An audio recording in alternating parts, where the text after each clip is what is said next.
My girlfriend texted from a girls' trip. We need to talk. I think we should see other people. I replied, clarity is good. Then I posted my new relationship status and a photo of me handing the keys to our apartment back to the landlord. Her friends started frantically texting me, asking why her belongings were on the curb. Hi viewers, thanks for stopping by. If you've been watching the channel for a while and still haven't subscribed, now's a great time. Let's get into the story. I'm writing this from a mostly empty apartment that smells like cleaning products. It's quiet, and for the first time in about 4 days, my stomach isn't a solid knot of dread. It feels more like relief, which is a strange thing to feel after your life gets turned upside down. My girlfriend, Maya, and I had been together for 3 years. We'd been living together for 2 of them in a great apartment that we both loved. Our lease was set to expire at the end of this month, and for weeks we had been talking about renewing it for another year. We had the appointment scheduled with the landlord to sign the new paperwork this coming Friday. That detail is important. Last Saturday, Maya left for a week-long girls' trip to Miami with her 2 best friends, Chloe and Jessica. I helped her pack, drove her to the airport, and kissed her goodbye. Everything was normal. We texted a bit the first couple of days. Standard stuff, pictures of the beach, complaints about the price of drinks. Then, on Tuesday night, my phone buzzed with a message that detonated everything. It was from Maya. The text read, "Hey, have had a lot of time to think out here. We need to talk when I get back. I think we should see other people." See other people. It's one of those phrases, isn't it? It's a coward's eject button. It's designed to be a conversation starter, but it's really a statement of intent. It's a way to put your partner on ice, keep them in reserve as a safety net while you test drive other options without guilt. For 3 years, I had been her partner. In the space of one text message, I was being demoted to an option. Something inside me didn't break, it just clicked into place. All the little moments of her being distant lately, the way she was glued to her phone, the vague work stress explanations, it all came into sharp focus. The hurt was there, deep and cold, but on the surface, I just felt this strange, surgical calm. She wanted clarity? Fine. I would give it to her. I stared at her message for a minute, then typed my reply. It was only 3 words. Clarity is good. I hit send. Then I put my phone on silent and went to work. The next morning, I called our landlord. I explained that our plans had changed and that we would not be renewing the lease. I confirmed that I would be vacating the property and returning the keys by our official move-out date, which was this Saturday, just 3 days away. He was surprised, but said as long as the apartment was clean and the keys were returned on time, it was no problem. Then, the packing began. I was methodical. I packed my books, my clothes, my computer equipment. All my stuff was boxed up by Wednesday evening. Then I started on Maya's things. Her entire life was intertwined with mine in that apartment. I packed every piece of clothing, every shoe from her ridiculously large collection, every makeup palette, every framed photo of us. I emptied her drawers and her side of the closet. I took down her art from the walls. I boxed it all up carefully, labeling each box with a black marker. Maya, clothes, Maya bathroom, Maya sentimental. I worked for 2 straight days, fueled by coffee and a grim sense of purpose. By Friday night, the apartment was divided into 2 distinct territories. My life, stacked and ready to move, and her life, neatly containerized. On Saturday morning, I had movers take my belongings to a new, smaller apartment I'd found in a frantic but successful search. Once my things were out, I began the process of moving her belongings.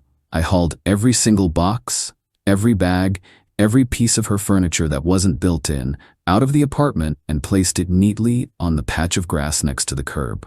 I covered the entire pile with 2 large, heavy-duty tarps I bought from a hardware store in case it rained.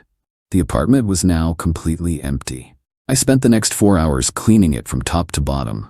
I patched nail holes, scrubbed floors, and cleaned the oven until it shined. It looked better than when we moved in. At 5 o'clock, I met the landlord outside. He did a walkthrough, looked impressed, and I handed him the keys. My friend, who had come to help with the final clean, took a picture of me shaking the landlord's hand, a genuine smile on my face for the first time in days. I went back to my new, quiet apartment, opened my laptop, and went on social media. I changed my relationship status to single. Then I posted the photo. The caption was simple. Sometimes you need to close one door to open another. Handing back the keys to the old place and officially starting a new chapter. Clarity is a good thing. I didn't tag anyone. I didn't have to. Within an hour, the frantic texts began. The first was from Chloe, Maya's best friend. Alex, what is going on? Jessica just saw a post from someone in your old building. Why are all of Maya's things on the curb? I let the message sit there for a moment, the words glowing on my screen. I took a sip of water and started typing my reply. Update 1. The initial text from Chloe was just the first drop in what quickly became a flood. My phone started vibrating non-stop with messages from her, Jessica, and a few of their other friends who were on the Miami trip. They were all variations on the same theme: shock, confusion, and rapidly escalating outrage. Chloe. Alex, answer me. People are taking pictures of her stuff. Are you insane? Jessica, what did you do? Maya is crying her eyes out here. We had to tell her. You need to fix this now. I decided to respond to Chloe, as she seemed the most capable of forming complete sentences. My reply was calm and factual. I wrote, Hi Chloe. On Tuesday, Maya texted me that she wanted to see other people. I respected her decision. Our lease was expiring this weekend, so I vacated the property as required and left her belongings for her to arrange pickup. Her response came back instantly. She didn't mean break up right now. She wanted to talk when she got back. You can't just throw her life onto the street, I replied. Her text was clear. I accepted it. The lease ended. There was nothing more to discuss. That's when my phone started ringing. It was Maya.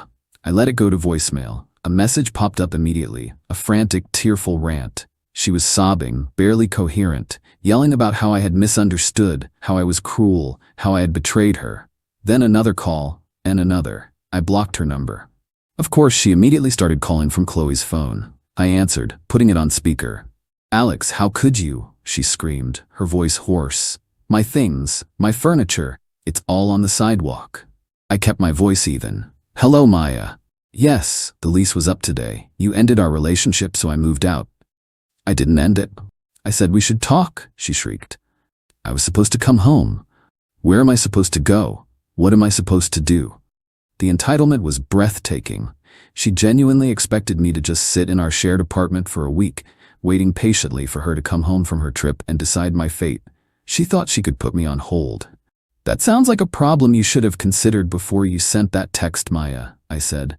You wanted to see other people. I assume you have a plan for that. There was a choked sound, and then Chloe's voice cut in. This is because of Chad, isn't it?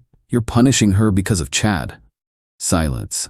I had no idea who Chad was, but I had a very strong suspicion I was about to find out. I just waited. Chloe, shut up.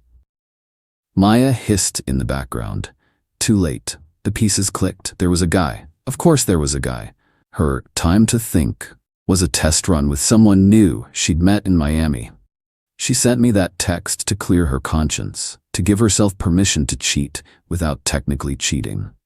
If things with Chad worked out, she could point to the text and say she ended it.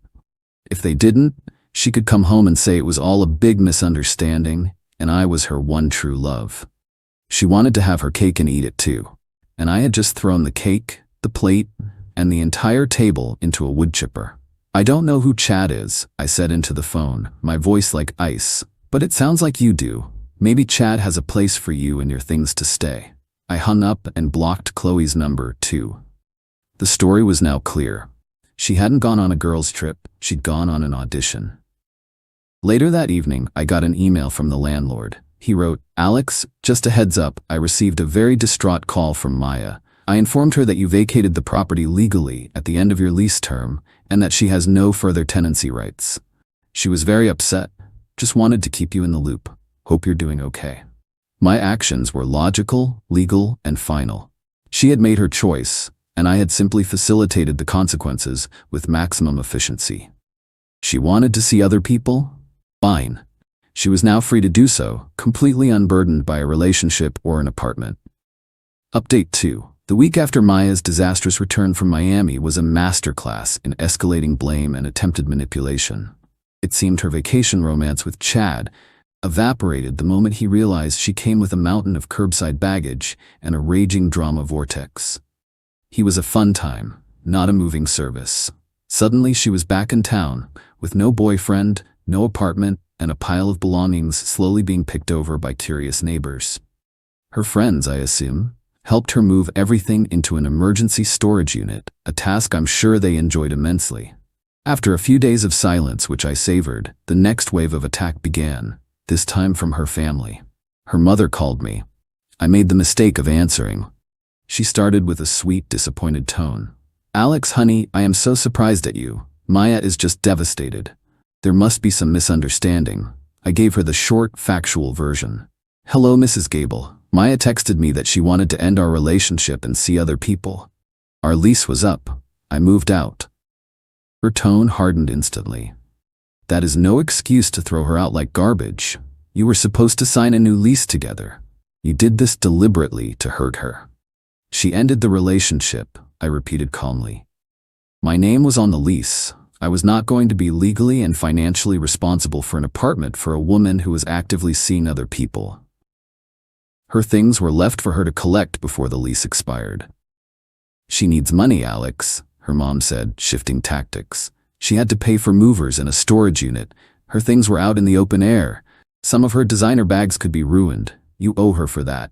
"I am not financially responsible for her choices," I said, my patience wearing thin. "Goodbye." I hung up before she could respond.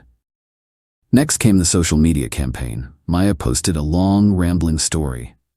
It was a masterpiece of victimhood narrative, full of vague allusions to trust being broken and being abandoned at my most vulnerable. She posted a teary-eyed selfie with a caption about having to pick up the pieces of my life, literally, with a photo of her boxes in the storage unit.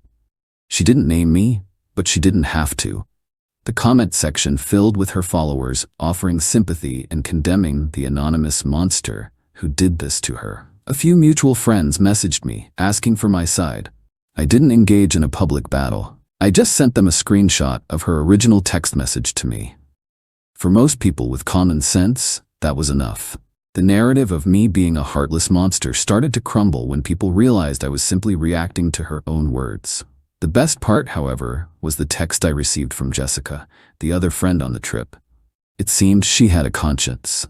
She wrote, "Alex, I'm sorry about all this. What you did was harsh, but I get it. Maya was with that guy Chad all week. She told us she was going to soft launch the breakup with you so she could see how things with him went. Chloe encouraged it. I told her it was a bad idea. I just wanted you to know it wasn't all in your head." I thanked her for her honesty. It was all the validation I needed. Final update. It has been about 2 months now, and the dust has fully settled.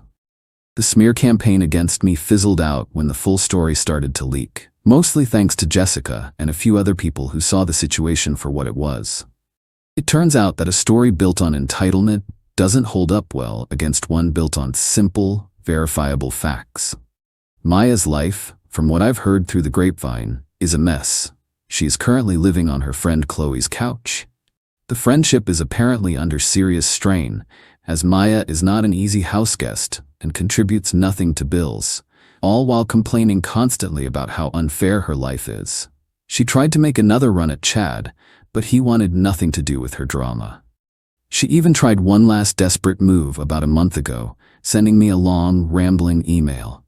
In it, she claimed I owed her thousands of dollars for the security deposit that she believed she was entitled to, plus compensation for her emotional trauma. I didn't reply. Instead, I forwarded the email to my lawyer, who drafted a very simple cease and desist letter. It stated that any further attempts to contact me or demand money would be treated as harassment. She went silent after that. As for me, life is good. My new apartment is smaller, but it's mine. It's calm and quiet. A few weeks ago, I received a check in the mail from my old landlord. It was my full security deposit. Included was a handwritten note. "Alex, the apartment was left in immaculate condition. Thank you. Wish you all the best." Seeing that check, that note, felt like the final word. It was quiet confirmation that I had done the right thing, handled my business cleanly, and closed the chapter with integrity. The ultimate irony is that Maya got exactly what she asked for in her text. She wanted to see other people. I just gave her that freedom immediately, without the safety net she assumed she would have. My revenge wasn't about being cruel, it was about refusing to participate in her game. I refused to be the backup plan. I took her at her word and acted on the logical consequences. She thought she could press pause on me while she auditioned a replacement. She learned the hard way that other people have an off switch too.